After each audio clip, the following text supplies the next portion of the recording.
Chapter 14. Ye are the children of the Lord your God, ye shall not cut yourselves, nor make any baldness between your eyes for the dead. For thou art an holy people unto the Lord thy God, and the Lord hath chosen thee to be a peculiar people unto himself, above all the nations that are upon the earth. Thou shalt not eat any abominable thing. These are the beasts which ye shall eat, the ox, the sheep, and the goat, the hart, and the roebuck, and the fallow deer, and the wild goat, and the pigarg, and the wild ox, and the chamois, and every beast that parteth the hoof, and cleaveth the cleft into two claws, and cheweth the cud among the beasts, that ye shall eat. Nevertheless these ye shall not eat of them that chew the cud, or of them that divide the cloven hoof, as the camel, and the hare, and the coney, for they chew the cud, but divide not the hoof, therefore they are unclean unto you. And the swine, because it divideth the hoof, yet cheweth not the cud, it is unclean unto you, ye shall not eat of their flesh, nor touch their dead carcass. These ye shall eat of all that are in the waters, all that have fins and scales shall ye eat, and whatsoever hath not fins and scales ye may not eat, it is unclean unto you. Of all clean birds ye shall eat.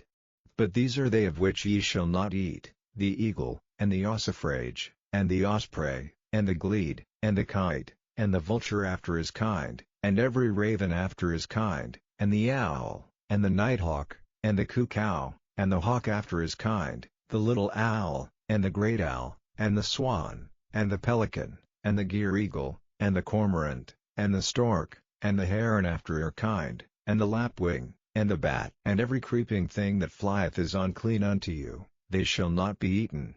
But of all clean fowls ye may eat.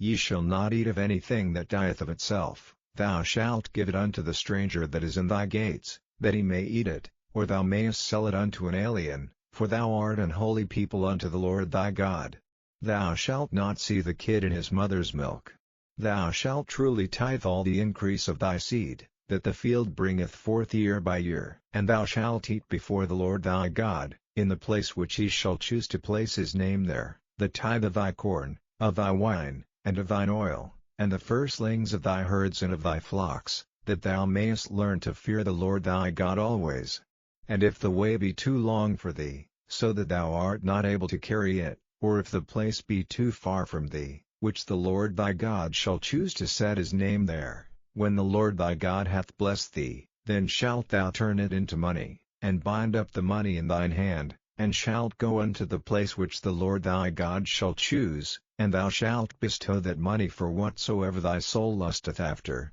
for oxen, or for sheep, or for wine, or for strong drink, or for whatsoever thy soul desireth, and thou shalt eat there before the Lord thy God, and thou shalt rejoice, thou, and thine household, and the Levite that is within thy gates. Thou shalt not forsake him, for he hath no part nor inheritance with thee. At the end of 3 years thou shalt bring forth all the tithe of thine increase the same year, and shalt lay it up within thy gates. And the Levite, because he hath no part nor inheritance with thee, and the stranger, and the fatherless, and the widow, which are within thy gates, shall come, and shall eat and be satisfied, that the Lord thy God may bless thee in all the work of thine hand which thou doest,